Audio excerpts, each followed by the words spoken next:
it's extraordinarily humbling, and I mean, it's kind of beautiful in a way that as creators we get to do something that's true to our hearts, and then other people pick up on that same sort of passion. We're taking all these risks with the game and making a more complicated game, a more nuanced story than we've ever done before, and it's something we really wanted to play, but we had no idea what the public, how they would react to it. And of course it was really, really exciting for us to see that people didn't just buy into it, but they were really excited about the world and the story and the themes and the subtext that we were putting into it. Really, people just got the game 100%. You know, as an artist, as a creator, you want people to love your work. You want to cause some emotional reactions. So it just kind of leads us and encourages us to keep going in the directions that inspire us.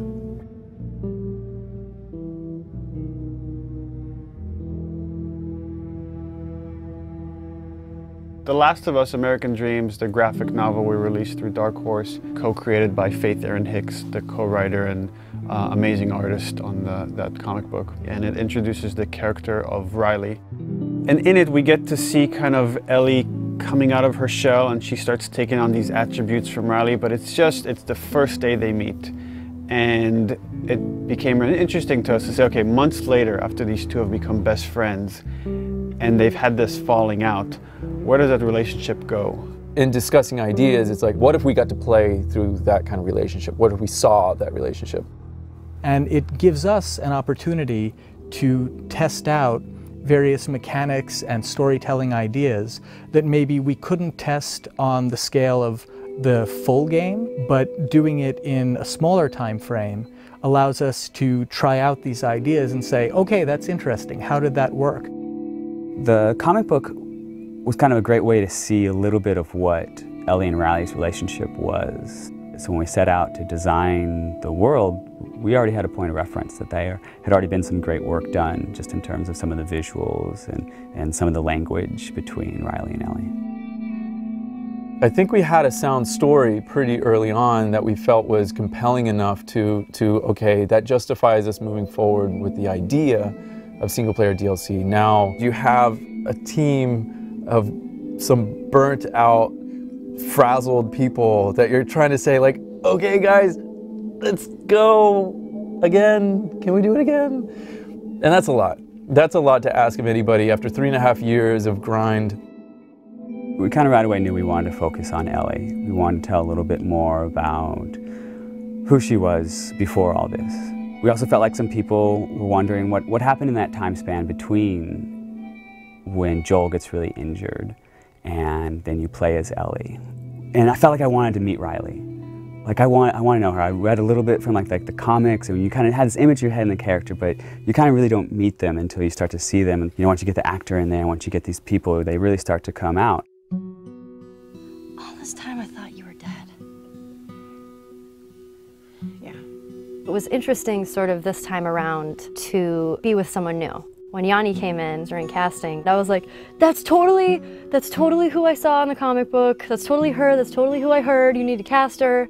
I was a bit intimidated to kind of come on to something that's so big. It's different, you know, Ashley started with it and you're, you know, coming in, I guess, you know, as a sophomore, you know what I mean? Like, you feel like, oh gosh, am I gonna fit in? And then, will I really be able to live up to the standard that's so high? With The Last of Us, we got to see the events that led to who Joel is during the game. We never get to see that with Ellie. With Ellie, you know, we're picking her up at the outset of the journey.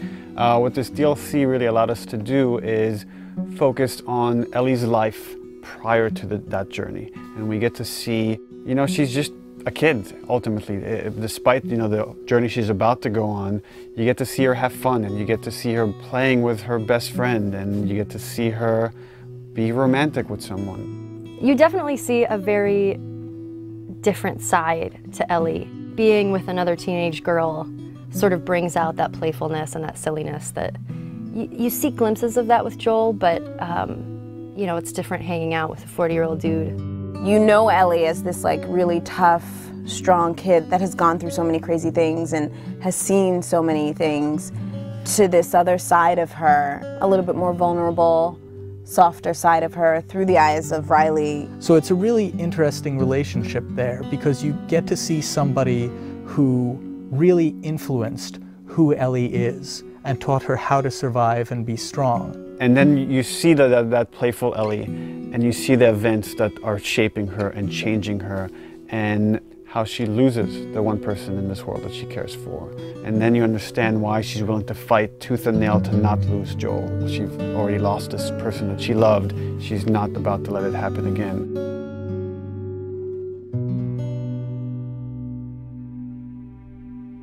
There was a lot of gameplay where we kind of challenge ourselves to say, okay, how do we add tension? How do we add core mechanics to two teenage girls that have snuck out of this military dorm and are being playful at the mall?